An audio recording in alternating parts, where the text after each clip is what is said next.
your host, Thelma Sugay. This program is brought to you by a grant from the California State Library in collaboration with the Burlington Community Services and Housing Development. This week's episode is a very special one because the storyteller becomes the story. Our very own Nikki Arriola, who has been my videographer throughout the entire period of this campaign to stop the Asian hate, has he himself been a victim of a hate crime. This happened early in February in the surrounding area of the capital in Sacramento, California. We will hear from him straight from the horse's mouth, so to speak, and he will tell us all about his experience. Also, we will have an update on the Weber case with the Roe case, where they've already set the April 4th court hearing. Good morning, everyone. Thank you so much for all being here today. It's so important to see the solidarity and see you all here to support the Roe case and justice for the Roe case. Justice for the Roe case! Justice for the Roe case! Justice for the Roe case! Today was a breakthrough for us. After waiting months and months and coming to court day after day, we finally have a go date. So the next hearing will be the preliminary hearing. This is when the victims, Marissa, Patricia, and Gabriel, will have the ability to finally tell their story, to tell the story to the court, and to hold the defendant accountable. So please, be here, continue to share the story, and stand with the Roe case. Thank you. At the Van Nuys Court, that's April 4th, 8:30 a.m. So we will depend on you, the community, to support them. We'll see you there. We'll be right back after a few reminders here on Pinay Inside.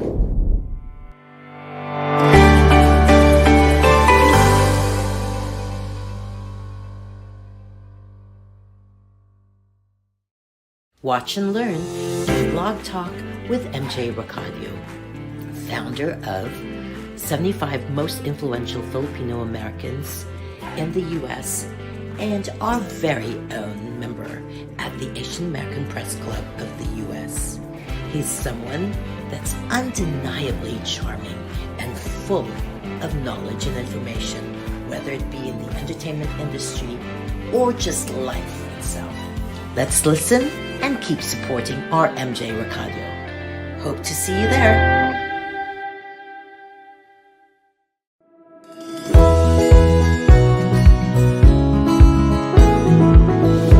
Back here on Pinay Insight with today's guest, our very own Nikki Arriola. Nikki, kamusta ka na? Naghihiling pa, trying to recover from the injuries. For those of you who are just joining us now, let me tell you that Nikki has been with me on this campaign from day one. Started sometime June, and this is for the Stop the Asian Hate campaign brought to you by the California State Library. And he used to be behind the camera, but now he's in front and about to share his narrative. Nikki, bring us back to the date, February 1st at 2:45 p.m.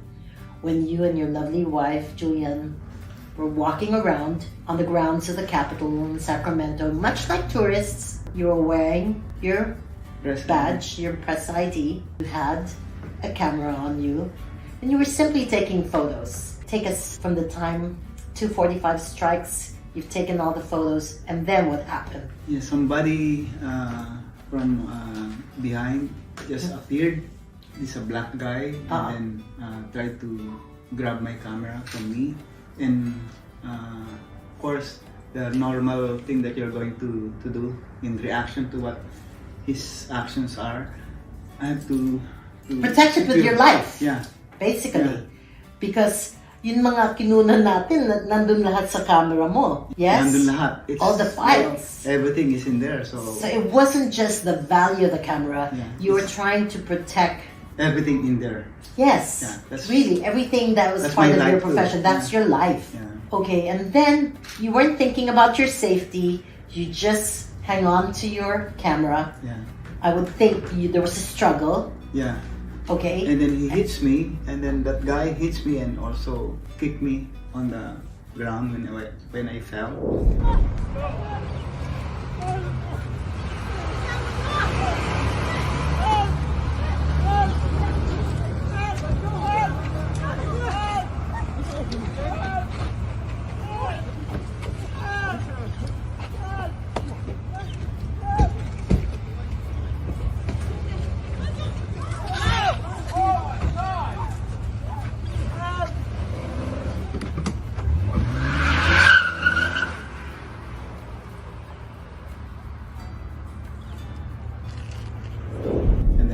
He keeps on hitting me like And that. where was Julian? Julian in is all this? also beside me, and then she was hit also by this guy. So Because you had shared this with me in the past, so let me try and fill in the gap.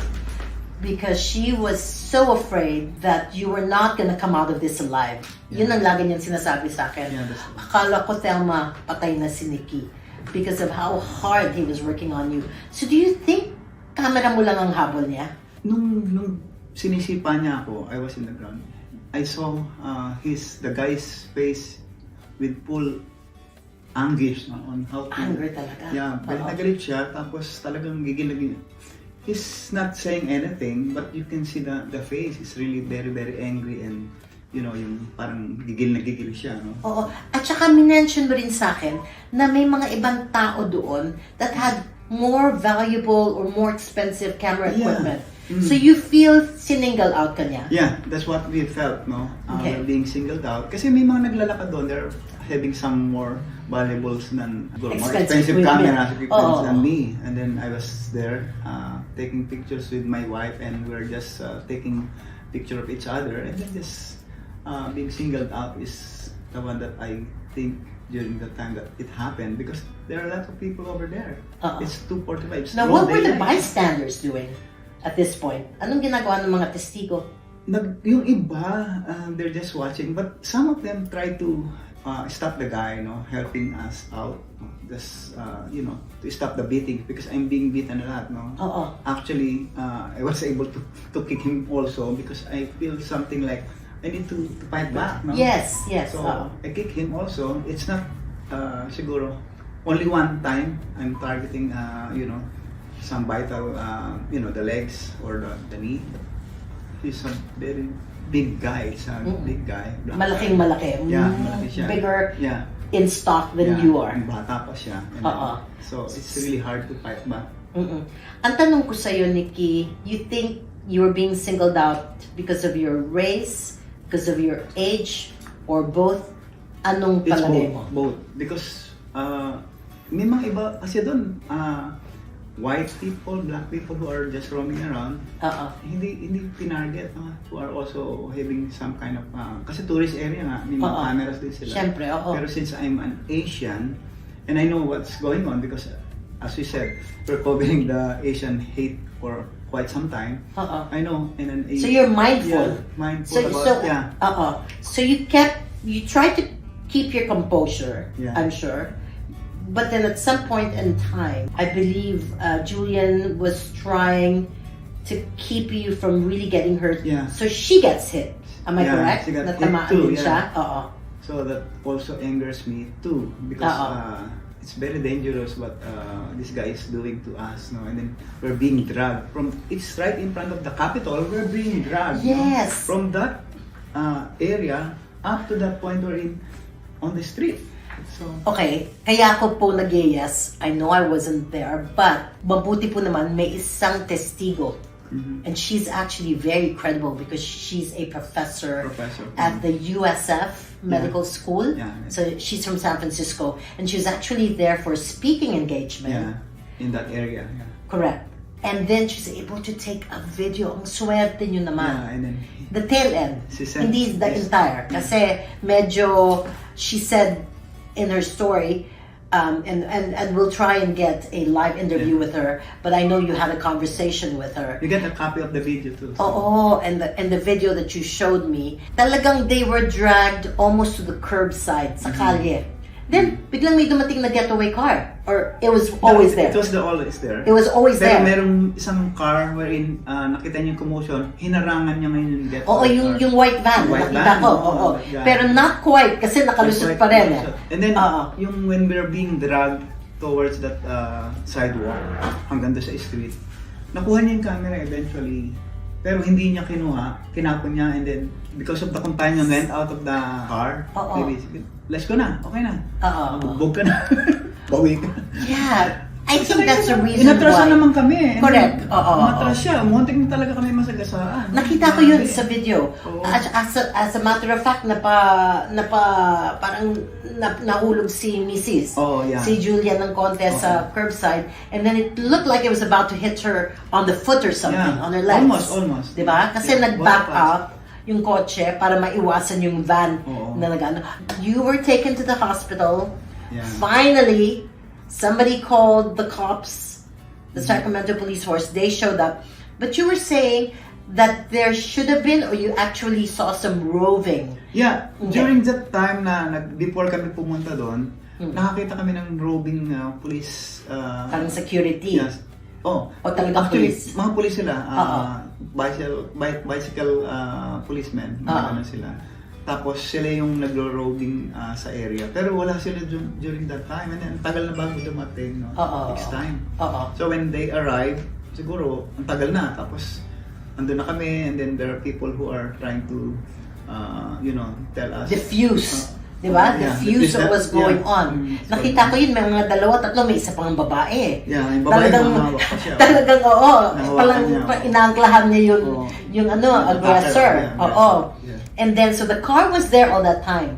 Yung getaway car, Yeah. nandun lang siya talaga. Mm. Then finally, yung kasama niya, lumabas, yung no? driver. Oo. Parang hinila siya. Hinila na siya. And, I mean, it's really odd because the law enforcers said some of the charges that will be brought up are attempted robbery, attempted kidnapping, kasi binuksan pa yung likod ng kotse as though they wanted you in it. Ganun ba yung feeling nyo? It's hard. It happens so fast. Kasi parang nakita ko parang yung galit niya, hindi ko na makita yung ganong sitwasyon. Although sinabi ng the police woman who Oo. told us, Yung lead investigator. yeah, no? lead investigator, Oo. and then also the other police, sabi na, we're going to file a case kasi it's against your will, nakikipaghilahan kayo, Oo. you're trying to pull each Oo. other. And then Correct. there's a car over there waiting. So it's a kind of kidnapping, And of course, attempted. assault. Yeah, assault. Clearly Yeah. assault. Dinala ka sa hospital. Actually, you drove yourself. Amidst all that pain, you drove yourself to the hospital at some point in time within the 24-hour. 8 hours na mahinga muna kami doon Oo. sa Roseville. Oo. With- Where your in- son-in-law, yeah. you went very early sa emergency. 3 o'clock Because in the I morning. think you were saying doon Hindi ko na nagtatrabaho. Oo, doon siya nagtrabaho. Diba? RN siya doon sa Oh. emergency Oo. room. Ng anong hospital nga to? UC Davis. UC Davis. And it's one of the better Yeah. hospitals they have there, no? They're So- perfect in so- doing trauma. Ang findings, Nikki, can you tell them anong nahanap sa'yo? Ang findings sa akin, ang dami kong abrasions and then yung mga black and blue na yung mga pasa ko meron sa ulo. Oo. Sa ilong ko, muntik na mabasag yung nose bridge ko. And then, Oo. yung pinaka-grabe, yung 6 broken ribs. No? 6 broken Grabe. ribs. Kaya hanggang ngayon, I'm still in pain, so I have to... I can imagine. I have to And go I, back and I, to and I therapy. caught you earlier trying to do your breathing exercises. Yeah. Because obviously yung mga broken ribs na yun, Yeah. nahihirapan ka ngayon Yeah. huminga. Hard for me to And breathe. how's your wife doing? What Yeah. is she dealing with? What kind of pain? Ika rin siya. Nahihirapan siya maglakad, no? Talagang Oo. in pain din siya. And then the trauma is terrible. Kasi yung paghulog niya, Yeah. malakas-lakas yung pagbagsak niya eh. Saka yung nakalagkad siya, nakaluhod siya, hinihila kami papunta doon sa getaway car nila. Hinihila kami. Can you imagine? Tapos And nakaluhod really, siya. kung ito lang yun po yung tanong ko, kung ang kanilang interest is just Sa camera. the camera, bakit iniwan?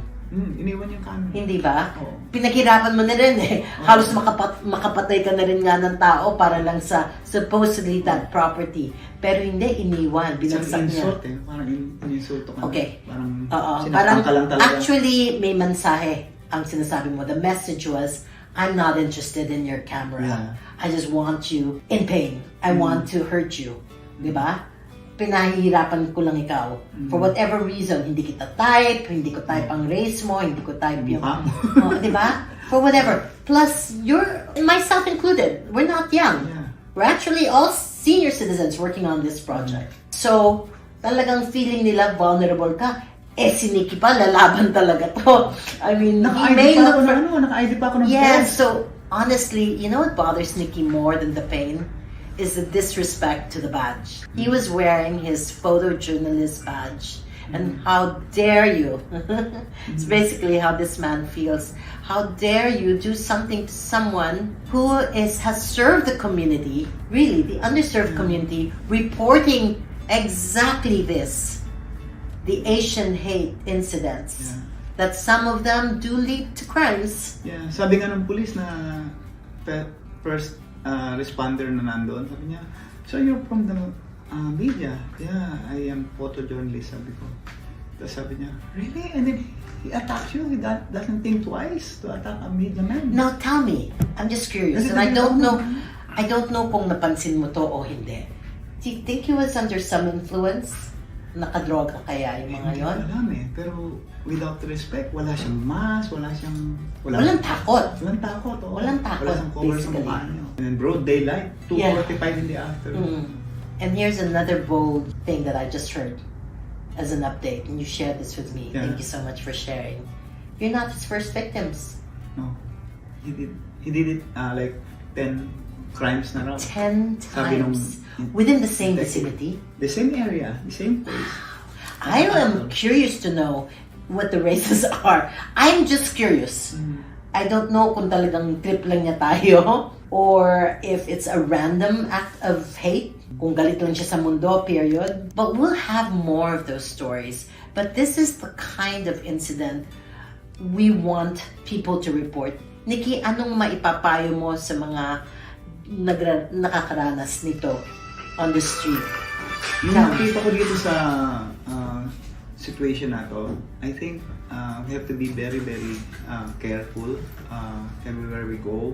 We have to Be mindful, no? Yeah, be mindful and then take enough precautions para maging safe ka pag nasa parking lot ka. Kasi since then, that time na assault kami, I always parang I always watch Asian hate crimes sa YouTube, sa TV, mga reports na iba pinadala ko sa'yo, di ba? Yes. Tinignan ko sila. Then, I'm so lucky na hindi ako napatay, hindi kami napatay. Excuse me, hindi kami pinagbabaril o sinaksak, no? Pero iba, di ba namatay? Iba, nananahimik, nakaupo lang sa walker, tutulak, na hit yung pavement, patay, broken skull. Pero, yung masasabi ko talaga, I think, just be aware of your situation, surroundings, no? Kung nasaan ka, gano'n. Walang pinipiling lugar. Yung iba, di ba, nasa Hindi, actually parang nangungutya pa. Kasi sa Capitol, malaki kaya ang galit niya sa gobyerno natin. I don't know, and I don't even want to go there because that's not the point of this program. Pero bakit walang security? That's another question. Bakit walang So security? we beg of you, our dear government officials, especially those in the capital in Sacramento and elsewhere, let's just maybe put safety measures, deeper, stricter safety measures. Because if this guy can do this 10 times and still get away with it at hindi pa nahuhuli, that tells us that there may be something else we can do to make the situation better. And Nikki, you don't mind taking off your glasses? I thought I saw something na medyo... Okay, so you still have... You look a little swollen pa rin, and I can see there's like a little mark. Is that a shoe mark? Or is that a punch mark? Or is that an elbow mark? I think it's an elbow. Kasi hinrap niya ako from here and then sabay ganun, bumaksak na. So it's an elbow. Yeah, and I can still see some of the black, the bruised area. Ano pinakamasakit sa'yo? I'm sure it's the ribs. Yeah, the ribs is and then yung... And the breathing, of course. The breathing, of course.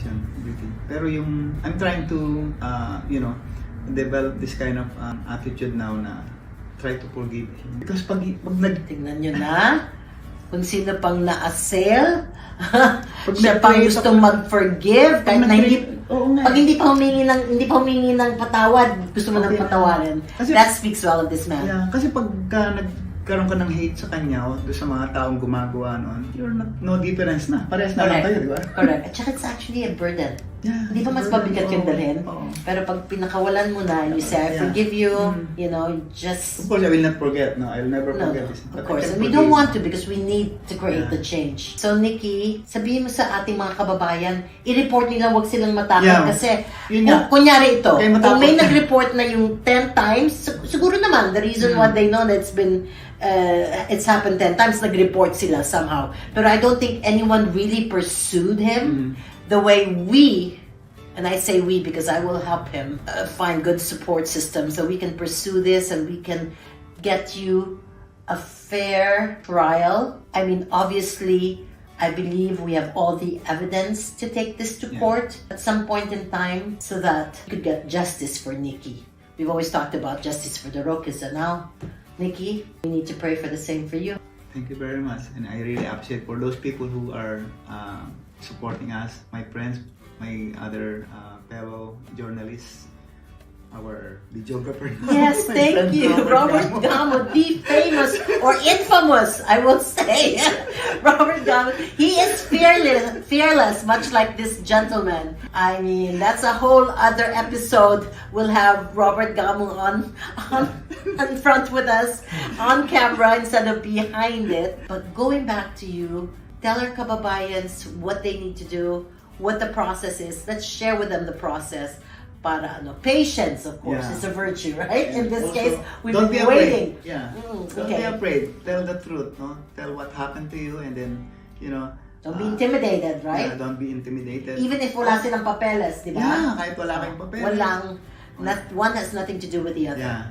Just tell the truth. Mm-hmm. You know, file a case. That's number one, and then do whatever is the best. No, sana you educate people by telling the truth. No, tell them what's going on. No, don't be afraid. Don't be ashamed, and then maging open kayo lagi. And be vigilant, Yeah, be my vigilant. friends. Okay? This is what we're gonna part you. We'll be right back after a few reminders here on Pinay Inside. Watch and listen to Jules Gracer at Chatterbox with Jules Gracer, our official media representative for next year's Miss Universe 2023, to be held in Milan. We are so proud of Asian American Press Club of the USS Vice President Jules Gracer. Congratulations.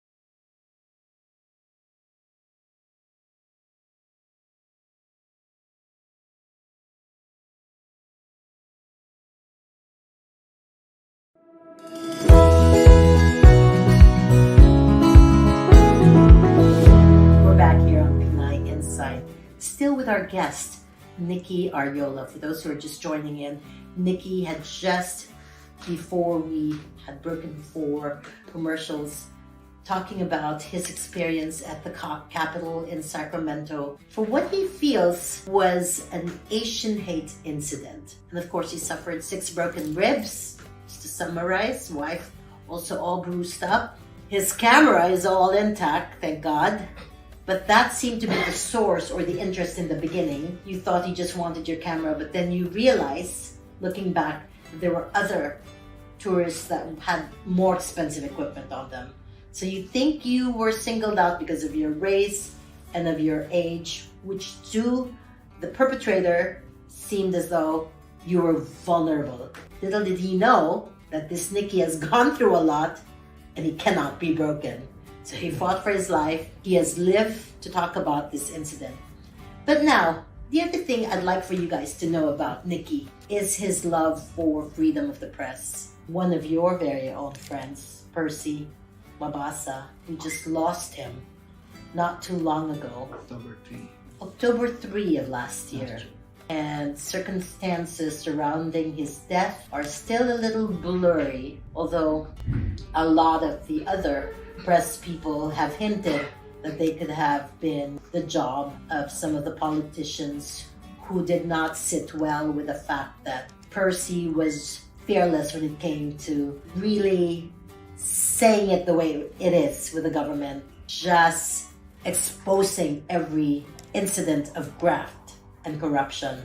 So you're having an honoring for him. That's coming up March 19. Yeah, March 19. And this is going to be, talk to us about that You know, event and maybe invite them. Yeah, we're going to have in the Filipino-American Community of Los Angeles. Yes, FACLA. FACLA. And then, actually, I was told by our friend Roy Mabasa, the brother of Percival Mabasa, who's also A journalist himself. no? He used to be the president of the National Press Club sa Philippines, and working in Manila Bulletin and other institutions of media too. Told me and our friends here, Robert Gamo and Nick Submit, to organize something here in LA because lots of the fans or parang siguro Followers ni Percy. Nakikinig kami dyan every night, no? Oo. Nagkaroon sila, may clamor sila to give some kind of An honoring, of course, a tribute. Yeah, tribute to this great guy. So, kinuusap ako ni Roy kung magkakaroon daw ng ano rito, pwede ba daw supportan? Sabi ko, of course, we will support. Since then, I talked to our chair. And you are the president. I am just an external board advisor, but this is the brains behind that group. Yeah. You're actually the president of a newly formed group called the Asian American Press Club of the U.S. Yeah. And it's a teaching and learning club, which is amazing. I think it's the first of its kind. Yeah, first of its kind. So you have been chosen to be the press lead for this project. Yeah, partner. So what do you think this day is gonna look like? Ano kaya ang programa natin dyan? Sa March 19 at 5 o'clock, mag-start ang program sa FACLA. And then, may mga invited sila na ordinary people at first, no, yung sinabi ni sa akin. For the public, in other words. For the public. Pero nandito yung family of Percy. So, nandito sila to speak about Percy also, and then they're going to show some kind of mga videos about Percy. And then, it's really a good event, no, that we're going to do. I don't know yet the whole program, but one of us will be speaking para sa press, no? So, it might be you or myself. You, because you are very close to the guy. But you can also... I will honor him in my own quiet way. Yeah. But this is your time to shine because I know you were very close to Percy. Kayo ni Obed, kilala niyo siya. Yeah. And then you really believed in what he was doing. Wala siyang takot. Much like the Tulfos and the Taguks. And then minensyon ko nga kay Roy about what happened to us sa Capitol sa Sacramento. Galit na galit siya. And then he wanted me to give his permission to write something about it. Sabi ko, huwag muna ganun kasi baka ma-jeopardize yung investigation on the loose yung tao. Pero ngayon, binigyan na tayo ng gossip ng lawyer. You can do it now. So, Roy, okay na.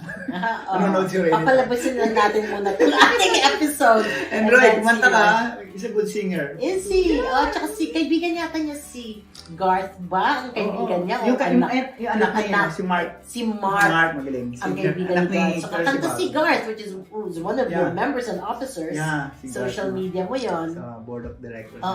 Board of directors. So, we're expecting a lot of people, especially the APCOs, the Asian American Press Club of the US. Of course, our sister club, the Film Press Club of California. We'll be inviting them too. And all those other video journalists. Other organizations. Other organizations. So, we're going to lead this event here in LA. Then, meron din sila sa Seattle and then I think sa New York also. So, maganda. Marami kasi si Percival, very famous yan. Talagang prominent yan. Name sa journalism. Mahusay talaga siya. And he's been doing it for over 40 years, tama? Or even longer? I think more than pa. Nag-start yan sa una. Nagsulat pa yan sa mga news. Newspaper. Broadcaster sila, yung tatay nila. Anyway, manood kayo pumunta kayo sa March 19. So we can learn about his life, know him, and learn about his legacy. We'll be right back after a few reminders here on Pinay Insight.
That brings to an end this week's episode on Pinay Insight.